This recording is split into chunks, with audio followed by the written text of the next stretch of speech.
Sinusubukan pa rin ni Gun hulihin yung hari ng lawa? Oo. Araw-araw nga siya nakaabang sa lawa. Isang linggo nang walang humpay. Nangako ka kasi na pwede siya mag-hunter exam kapag nahuli niya yung hari ng lawa. Paano pag nagawa niya yun? Sira ka ba? Oh? Kung 5 mga lalaki nga hindi kayang hatakin ng halimaw ng isa pampang, ano pang pag-asa ng isang maliit at payat na bata? Ayaw lang siya payagin itong si Mito na mag-hunter exam kaya niya sinabi yon. Nalimutan mo na bang ganyang edad din yung tatay ni Gun nung nahuli niya yung hari ng lawa noon? Hindi mahuhuli ni Gun yun. Imposible.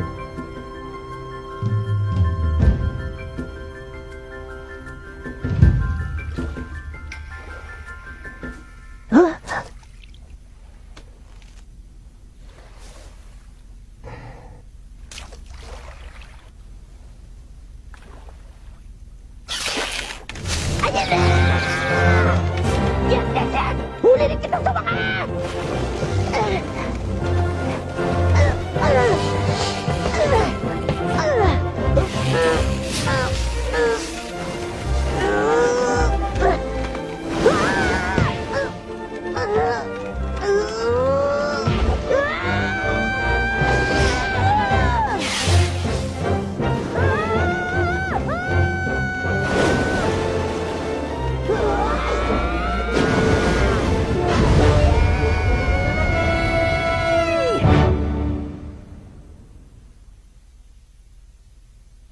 Ang laking huli niya! Yan ba yung pinagmuli ang hari ng lawa? 20 taon din natin hindi nakita yan ah! Sabi sa inyo eh! Tatay din ni Gun ang nakahuli niyan dati! Tunay nga silang mag-ama! Nahuli na ni Gun! Hindi ako makapaniwalang nahuli niya talaga! Nakita mo ba ito, Mito?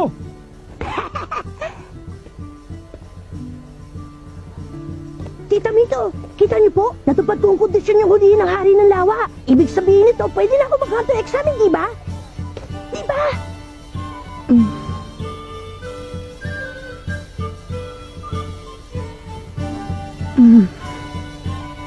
Gagalingan ko po, asahan niyo yun. Magiging hunter din ako, pangako!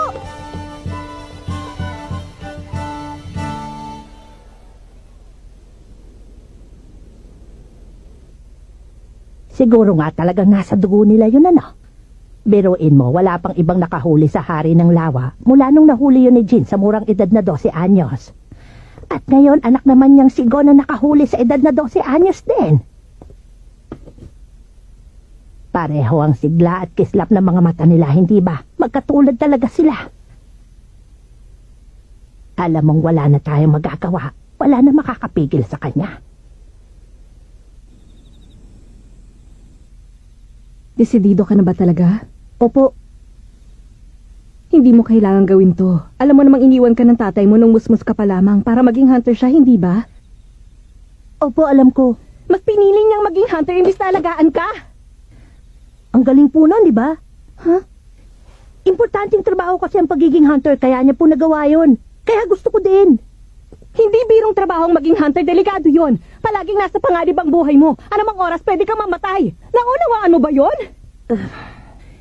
Hindi po, Tita Mito. Pero gusto ko po maintindihan.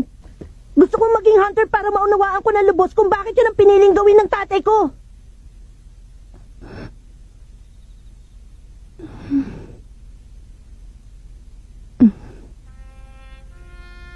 Ay, suko na ako.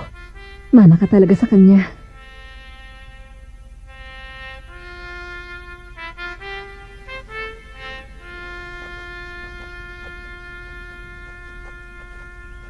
Hindi ko kayo bibiguin, Tita Mito. Makakapasa ako sa exams at magiging hunter din ako. Basta ang gusto ko, makabalik ka dito ng ligtas. Kaya mo bang ipangako sa akin yun? Opo, pinapangako ko po. Pangakong binitiwan sa kaibigang hinliliit, ang hindi tumupad kakain ng siling pinitpit. At sabay, kiss! Choo!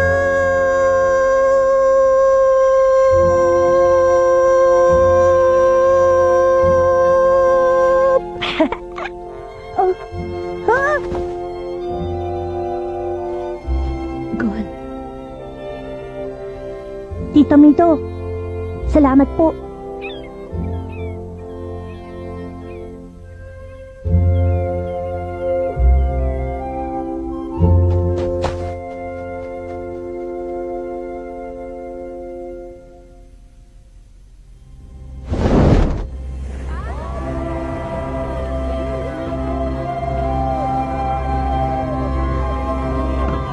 Dapat magbalik mo rito, Hunter ka na ha! Ipakita mo sa kanila anak ka talaga ng tatay mo, Gon!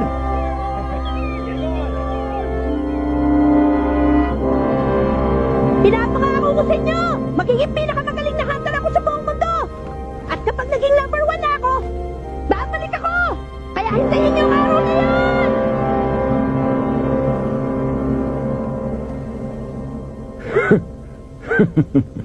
Number 1 hunter sa buong mundo pala. Walang respeto ang isang to sa atin eh.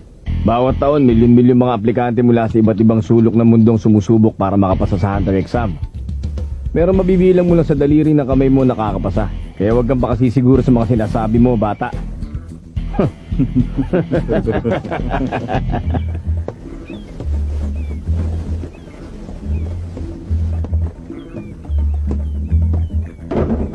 Ano ka ba naman, Katso? Paano kung magiging disenteng bandaragat yan kung palagi ka nalang lalampa-lampa?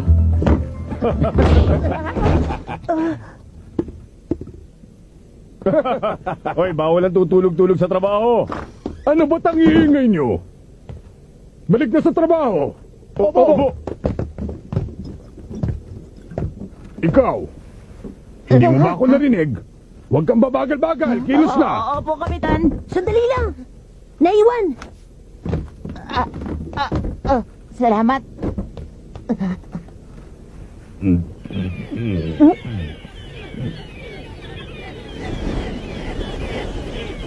May paparating na bagyo! Paano mo naman nalaman yon, bata? Kasi po, yun ang sinasabi ng mga ibon. Talaga? At saka...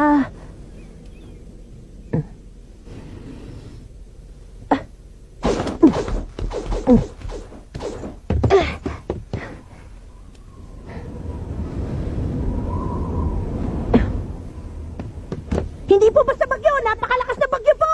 Oo. Maniwala po kayo! Parating na, naamoy ko po sa hangin! Ang batang to.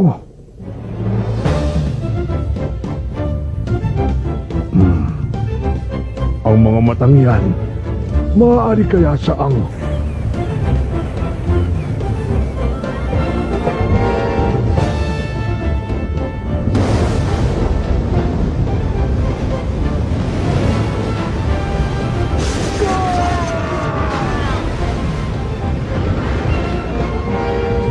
Kapitan!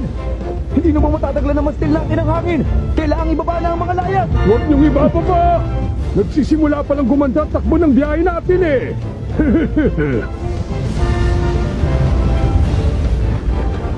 Kapit ng maigi! Totong liko sa kaliwa!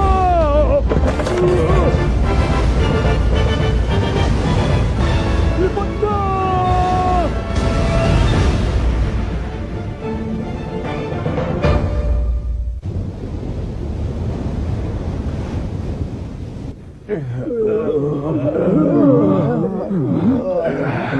Wala naman palang sinabi sa akin yung bagyong yun eh. Oy, ikaw muna sa timon. Ay, opo! Pambihira. Ang lambot naman ng tripulanting napunta sa barkong to. Pati mga aplikante, wala ni isang makatayo. Kung dito palang natalo na kayo ng isang maliit na bagyo, sumuko na kayo sa Hunter exam. Ay, mabuti pa magsiwi na lang kayo. Eto, may gamot pa po ako dito. Kapag ninuya nyo yan, bubuti ang pakiramdam nyo. Tubig. Ikukuha ko yan ng tubig, sandali lang. Ang batang yun na naman.